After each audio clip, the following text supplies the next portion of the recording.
अनुच्छेद 19 का पुरजोर समर्थन करते हैं। उदाहरणों, छवियों और संदर्भों सहित ये वीडियो केवल मनोरंजन, सूचना और शैक्षिक उद्देश्यों के लिए प्रदान किया गया है और चैनल किसी भी अवैध गतिविधियों को बढ़ावा या प्रोत्साहित नहीं करता है। हमारा मकसद केवल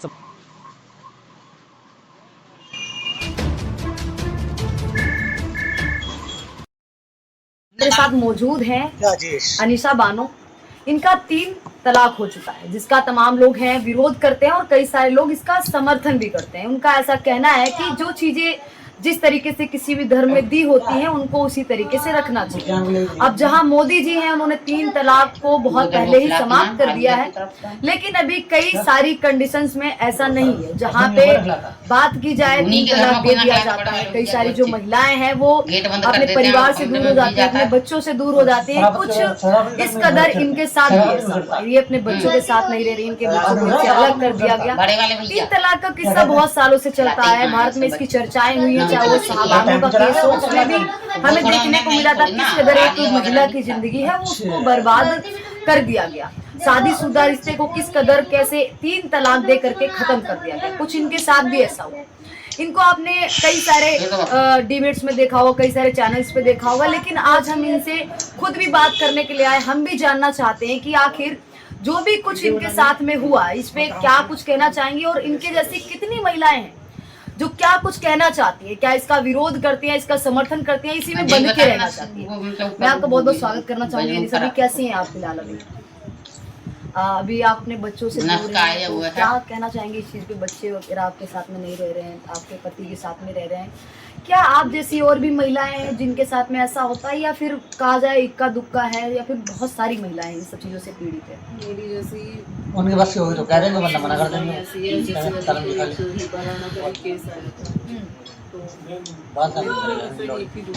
बहुत सी ऐसी महिलाएं अच्छा, आपसे मैं पूछना चाहूंगी, आखिरी बार आप बच्चों से कब जब जाने वाले में जाते हैं ना, सब भीड़ भाड़ नहीं होगी तो वो बाहर कर देते 2024 से अरे कर देते हैं। आपका तलाक ये सब हम तो खोले उतार कब आपका कोर्ट कचहरी तक मामला पहुंचा?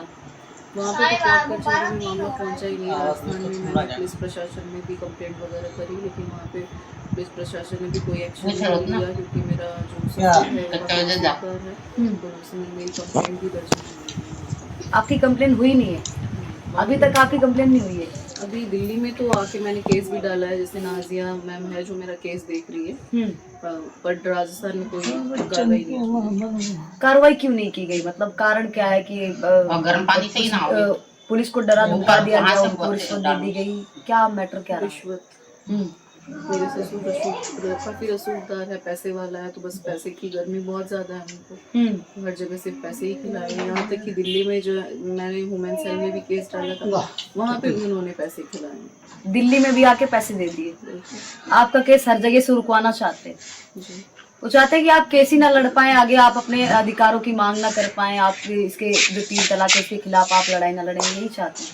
बिल्कुल। जब मैं वुमेन सेल में थी तब मेरे जेठ मोहम्मद शरीफ ने भी मेरे को धमकी दी थी कि आप केस वापस ले लो, वरना तुम्हारे लिए अच्छा नहीं होगा। केस वापस लेने के लिए? अच्छा, किसी ने आपका साथ दिया? आपके साथ कोई खड़ा हुआ आपकी रिश्तेदारी में, आपके घर में, आपके खुद के जो कहा जाए मम्मी पापा या अपने भाई बहन, आपके कुछ इस चीज को लेकर आपके साथ खड़े हुए? मेरे मम्मी पापा थे, लेकिन उनका क्या है, अभी मेरे मम्मी पापा की ऐसी सिचुएशन भी नहीं है। प्लस उन्होंने भी कंप्लेंट दर्ज करने की कोशिश की, लेकिन वहाँ पे नहीं कर पा रहे थे। और रिश्तेदारों की जहाँ बात होती है कि रिश्तेदार सिर्फ तमाशा देखने के लिए होते हैं, मुसीबत जब पड़ती है तो रिश्तेदार कोई काम नहीं करते। किसी रिश्तेदार ने भी आपके लिए आवाज़ नहीं उठाई कि आपके साथ गलत हुआ है, आप अपने बच्चों से दूर हो गई, आपके पति ने गलत किया? किसी ने कुछ नहीं कहा? किसी ने कुछ नहीं कहा, बस मेरे को ही दोष ठहरा रहे थे कि नहीं वो जैसा कर रहे हैं कि कॉम्प्रोमाइज करो, बल्कि मेरे ऊपर ये झूठे एलिगेशंस लगाने शुरू कर दिए। तो जाहिर सी बात है कि कोई रिश्तेदार काम नहीं आता है। कोई रिश्तेदार? अच्छा, हलाला जैसी जो बातें होती है, क्या ये सच में जमीनी स्तर पे है या आपके साथ में ऐसा कुछ हुआ है? क्योंकि सवाल बहुत सारे लोगों के मन में रहते हैं कि 3 तलाक हो गया, इसके बाद क्या ये भी चीजें हुई थी? ये सारी चीजें आपके साथ हुई क्या? मेरे हस्बैंड ने बोला था हलाला करने के लिए अपने पापा के साथ, बट मैंने उनको इस चीज़ के लिए मना कर दिया। बट उनकी जो चाचा है उन्होंने मेरे साथ रेप करने की कोशिश करी। रेप करने की कोशिश की? इसके बाद आपने किसी को शिकायत की इस बारे में? अपने पति को या पति को की थी, पति कहता है कि चाचा के साथ कंफर्ट हो, क्या प्रॉब्लम। इस तरीके से बोल दिया। ये आप जैसी महिलाएं और भी हैं इस तरीके से, अब आप या फिर कहा जाए 2-4 इक्का दुक्का ही हैं जिनके साथ ये सब चीजें होती बहुत सी है, इस्लाम में तो बहुत ज्यादा है। बहुत ज्यादा है। इसका विरोध क्यों नहीं करती हैं वो सारी महिलाएं? जैसे आपको देखा है और आप जैसी 2-4 महिलाओं को देखा है, ज्यादातर महिलाएं हैं वो, उनको ऐसा लगता है कि मतलब इस्लाम में है, शरिया में, तो इसको एक्सेप्ट कर लेना चाहिए। अब वो क्यों नहीं विरोध करती है? कारण क्या? दबा दिया जाता है। गंदगी को एक्सेप्ट कैसे कर सकती है? हाँ, वो महिलाएं अलग है जो मजे से हलाला करवाती होगी, बट मैं नहीं कर सकती। और रही बात की शरिया में है, ये है, तो इतनी गंदी चीजें नहीं होनी चाहिए कि एक महिला के आत्मसम्मान को ठेस पहुंचे। महिला के आत्मसम्मान को ठेस पहुंचे। अच्छा, एक और सवाल ये खड़ा होता है, जैसे कई सारी, आप भी एक महिला हैं और कई सारी ऐसी मुस्लिम महिलाएं हैं जिनका तलाक हो जाता है, उसके बाद वो कोर्ट में भी नहीं जाती हैं, कचहरी में भी नहीं जाती हैं, उनका जो भी गुजारा भत्ता मिलता है, उनके बच्चों से उनको मुलाकात करने दी जाती है तो ठीक है, वरना वो नहीं मिलती है। उन महिलाओं को लेकर आप क्या कुछ कहना चाहेंगी? मार देने की धमकी दी जाती है। उनके बचपन से दिमाग में यही चीजें भरी जाती है ना, तलाक दे दिया, कानों से सुन लिया, तलाक हो गया, या तो घर पे बैठ जाओ या दूसरी शादी कर लो, बस। आपको कभी डराया गया, धमकाया गया? आपको धमकी उमकी मिली है कभी? इस तरीके से हुआ है आपको? मिल रही है धमकी। हाँ, भी मिली थी और भी बहुत सी ऐसी आई है धमकियां। आपने कभी, आपको डर नहीं लगा कि मैं अगर इस चीज के खिलाफ जाऊंगी, या फिर कहा जाए मजहब के तौर पे या शरिया के खिलाफ, आपको डर नहीं लगा इस चीज का कि मैं जाऊंगी तो मेरे खिलाफ भी पूरा समाज खड़ा हो जाएगा, मुस्लिम समाज खड़ा हो जाएगा? अगर सच के लिए खड़ा होना गलत है तो मेरे हिसाब से मैं गलत नहीं कर रही हूँ। मैंने सच के लिए आवाज उठाई है तो मैं गलत नहीं हूँ। बस मैं तो ये चाहती हूँ कि जो भी मौलाना मुफ्ती है आके मेरे सवालों का जवाब दे। क्या सवाल क्या है आपके, मतलब क्या करना चाहती हैं? मेरे सवाल, पर वो सवाल के जवाब चाहिए। लेकिन कहा इस्लाम में तो महिलाएं हैं, वो शहजादी हैं, उनको बड़े प्यार से रखा जाता है, ये सब कहने की बातें हैं कि बदनाम किया जाता है सब। इस्लाम में लड़कियां शहजादी नहीं है, गधी और बकरियां हैं और खेती है, इससे ज्यादा और कुछ नहीं। और जो टीवी डिबेट्स पे कई सारे जो मौलाना है, मौलवी कहते हैं कि भाई हमें प्यार से रखा जाता है, हर एक चीज मान सम्मान दिया जाता है महिलाओं को, वो सब क्या है फिर? घोड़े वाली कटिंग करा के आई अरे नानी बहुत सारे कहते हैं कि उसी कटिंग इसके रहती है ना। बाकी ऐसा कुछ नहीं। कोई एक ऐसे मौलाना मुफ्ती जो आपके साथ में आके खड़े हुए हों कि मैं आपकी ये जो लड़ाई है इसमें हम साथ देंगे, कोई आया है आपके साथ में? फिलहाल तो अभी तक मैं क्यों करूं? कोई नहीं बिल्ली तेरी है उसकी। अच्छा, आप क्या कहना चाहेंगे, मतलब आपको क्या लगता है आपका जो केस है वो किस तरीके से इसको देखा जाए कि आपको न्याय मिल सके? क्या जो जिसने आपको तलाक दिया उसको सजा मिलनी चाहिए? क्या कुछ होना चाहिए आपके हिसाब से? बिल्कुल उसको सजा भी मिलनी चाहिए। और मैं तो ये चाहती हूँ कि 3 तलाक पे ऐसी कोई धारा बनाई जाए जिससे दूरी बना के रखी है बीच में जाने के बाद पुलिस उनको ये ना बोले कि हम किस धारा पे और किस बेस पे हम कार्रवाई करें। 3 तलाक पे तो रोक लगा दी है सरकार ने, उसके बावजूद भी तलाक हो रही है। हाँ, हो रहा है। हाँ, तलाक फिर भी हो रहे हैं, हलाला फिर भी हो रहा है। या तो इसको प्रॉपर पूरी तरह से बैन करो, या इस पे इतनी सख्त कार्रवाई करो ताकि ये चीजें जड़ से खत्म हो। नहीं भाई, संविधान से देश चलता है। अगर संवैधानिक तौर पे 3 तलाक को समाप्त कर दिया गया तो उसको एक्सेप्ट नहीं कर रहे, शरिया ऊपर हो गया। शरिया तो फिर पूरा लागू कर लो। फिर सजा के लिए फिर वो संविधान को चुनते हैं। सजा के लिए भी फिर वो शरिया, चोरी करने के लिए भी और रेप के लिए भी, उसके लिए भी फिर शरिया चुननी चाहिए। शरिया के हिसाब से अगर वो सजा लेंगे तो वो 20 दिन भी नहीं टिकेंगे। तो शरिया का सिर्फ दुरुपयोग हो रहा है, शरिया का सिर्फ इस्तेमाल किया जा रहा है गलत कामों के लिए।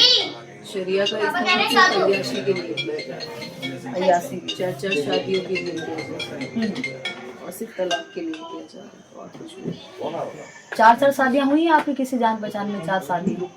4 शादियों का तो मुझे नहीं पता, लेकिन अभी जैसे मेरा डाइवोर्स नहीं हुआ तो मेरा हस्बैंड ने शादी कर। आपके हस्बैंड ने शादी कर ली है?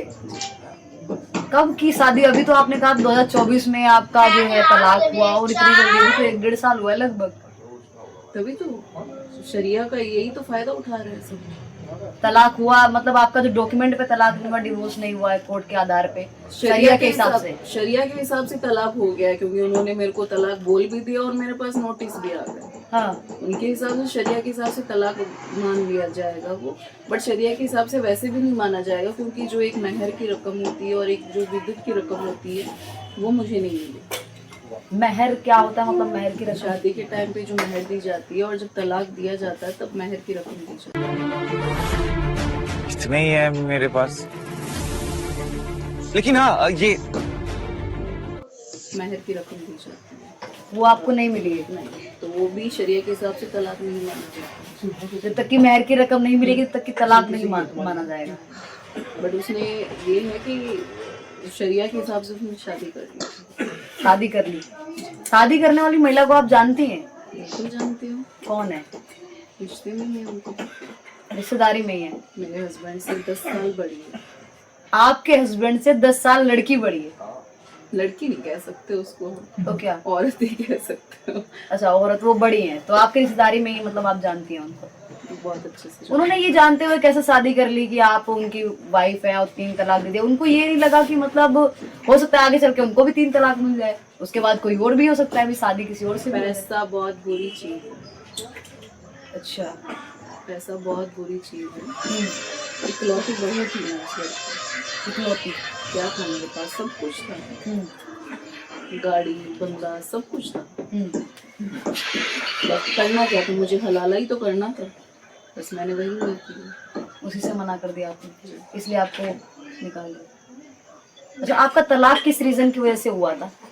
मैंने उसके चाचा के साथ कॉन्फ्लिक्ट होने से मना कर दिया, इस वजह से हुआ था।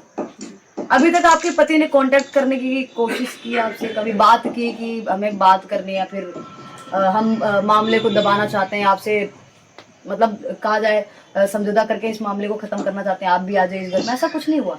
वो तो ये कह रहा था कि पापा के साथ हलाला कर लो फिर आ जाओ। फिर आ जाओ? जो अभी जिनसे शादी की है उनको और आपको साथ में रखने के लिए तैयार थे? नहीं, अभी शादी जैसे 2 महीने लगभग हुआ, दिसंबर में की है। अच्छा, दिसंबर में शादी की है। जब आप इस चीज को लेकर आप मानी नहीं तब शादी करनी? 1 साल बाद जैसे अभी दिसंबर में 2025 में शादी की। तो आपके समर्थन में कोई नहीं आया? जैसे बात की जाए कि एक महिला होने के नाते तो कोई भी आ जाता है कि एक महिला की जिंदगी खराब हो जाएगी, बच्चे हैं, कैसे बच्चे रहेंगे, ये सारी चीजें। अगर वो आज इतनी बात सोचता तो शायद बच्चों को कभी अलग भी नहीं करता, ना मुझे अलग करता। बट उसको तो अय्याशिया चाहिए था, उसने अय्याशिया चुनी, बच्चे नहीं थे मुझे दे।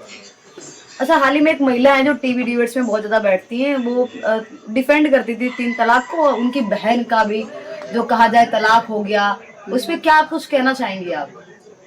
भैया उनको तो चुप होके बैठ जाना चाहिए, क्योंकि उनका तो तलाक हो चुका है, क्योंकि वो तो शरिया मान रही थी। संविधान में तो उनको जाके कंप्लेंट दर्ज करनी नहीं चाहिए थी, जो भी वो कार्रवाई कर रही है संविधान का। आपको ऐसा लगता है कि अभी भी कई सारे जो मुस्लिम समाज के लोग हैं वो संविधान को नहीं मानते हैं, वो शरीयत के हिसाब से कहा जाए 3 तलाक, ये सारी चीजें हो रही हैं, मतलब जमीनी स्तर पे सच में बहुत ज्यादा मात्रा में हो रही है, फिर धीरे धीरे कम होती जा रही है, लोग संविधान को फॉलो कर रहे हैं? बहुत ज़्यादा बढ़ रही है शरिया की, ये शरिया का हमने चला रखा, ये तलाक दिन पर दिन आए दिन देखने को मिल रहा है। ये चीजें और बढ़ती जा रही है घटने की जगह। मुस्लिम समाज तो कह रहे भाई हम तो संविधान के तौर पे चलते हैं, हम तो कहा जाए देश के लोकतंत्र को मानते हैं, संविधान को मानते हैं, हम जो भी चीजें उसमें लिखी हैं वो सारी चीजें फॉलो करते हैं। तो वो फॉलो कर रहे तो फिर शरिया को उखाड़ के फेंक दो, इंडिया से क्या जरूरत है फिर शरिया की? तो शरिया के हिसाब संविधान के हिसाब से चलो, फिर तो तलाक मुँह खोल के तुम बोल देते हो, फिर तो शरिया उखाड़ के फेंक देना चाहिए, जरूरत नहीं। आपके मामले में अभी तक क्या लग रहा है, क्या कुछ हुआ है और आगे क्या कुछ होने वाला है? आपको न्याय मिलेगा या फिर आपको भी कोर्ट कचहरी के चक्कर काटते काटते 1 साल तो हो ही गया मुझे चक्कर काटते काटते। अब नाजिया मैम के पास है केस, वो क्या कर रही है केस में, वो क्या एक्शन लेगी, वो तो वही बता सकती है। आगे क्या लगता है, सरकार पे, संविधान पे भरोसा है या फिर? सरकार पे भी है, संविधान पे भी है। ठीक है, देखिए ये थी निशा बानो ने जो अपनी अब बीती बताई, और अभी भी आप अपने बच्चों से मिली हैं, मतलब कहा जाए आपके बच्चे आपसे मिलना चाहते हैं, कभी कॉल पे बात हुई है ये सारी चीजें? कॉल पे अभी तक मेरी बात हुई नहीं है उनसे, लेकिन सुनने में बहुत चीज़ें आती है कि मेरी बेटी बहुत रोती है। आपके कितने बच्चे हैं? 2 बच्चे हैं, एक बेटी एक बेटा। आपकी बेटी कितने साल की होगी लगभग? 12 साल 12 साल की। रोती है? कभी कोशिश नहीं की आप खुद भी बात करें या फिर उधर से भी कोई कोशिश की गई हो बात करवाने की? वहाँ जब मैं अपने घर पे थी तब मैंने कोशिश की थी बात करने के लिए, लेकिन उन्होंने सबने मेरा नंबर ब्लॉक कर दिया था मेरे फ़ोन। तो आप अपने बच्चों को अपने साथ रखना चाहती हैं?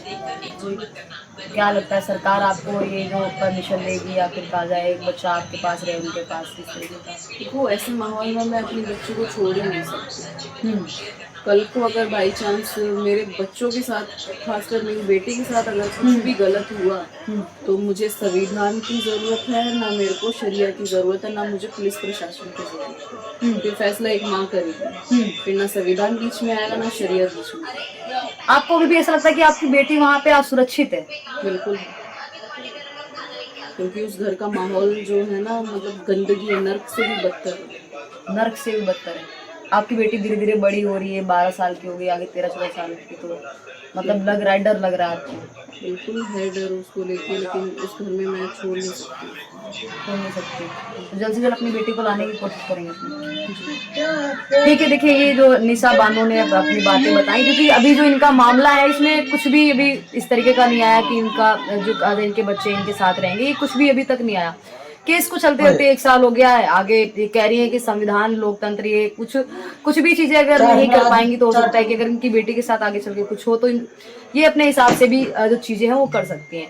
फिलहाल एक सवाल खड़ा होता है कि एक महिला, चाहे वो हिंदू हो मुस्लिम हो, अगर उनके साथ में गलत होता है, खासकर अभी इनके साथ 3 तलाक वाला जो मैटर है, तो खैर हिंदुओं में नहीं होता है, लेकिन जो 3 तलाक वाली चीजें ये लगातार बड़ा सवाल ये खड़ा होता है कि जब सरकार ने इस पे रोक लगा दी 3 तलाक पे, उसके बावजूद भी हो रही है, और उसके बावजूद भी कई सारी जो महिलाएं इन सब चीजों से प्रभावित हैं, पीड़ित हैं।